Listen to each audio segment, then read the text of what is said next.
હે મહર્ષિઓ, હવે હું વાનપ્રસ્થાશ્રમના ધર્મનું વર્ણન કરીશ. તમે બધા એનું ધ્યાનથી શ્રવણ કરો. વાનપ્રસ્થ આશ્રમમાં પ્રવેશેલા પુરુષે પોતાની પત્નીના સંરક્ષણનો ભાર પોતાના પુત્રો પર છોડીને અથવા પત્ની સાથે વનમાં જવું જોઈએ.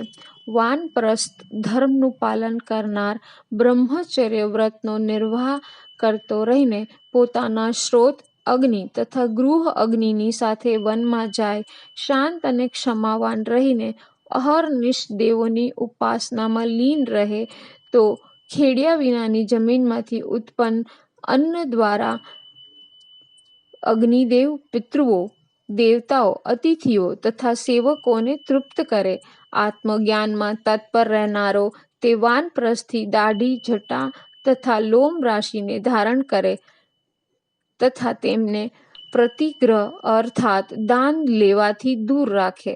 આવા વ્યક્તિએ સ્વાધ્યાયી, ભગવદ્ ધ્યાનપરાયણ તથા સઘળા લોકોના હિતમાં તત્પર રહેવું જોઈએ. તેણે જીવન નિર્વાહ માટે સીમિત અર્થ સંગ્રહ કરવો જોઈએ.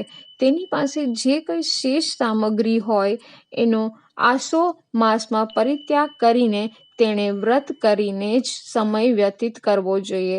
જો શક્તિ હોય તો 1 માસ કે 1 પખવાડિયાનું વ્રત કરીને એના અંતમાં જ ભોજન કરવું.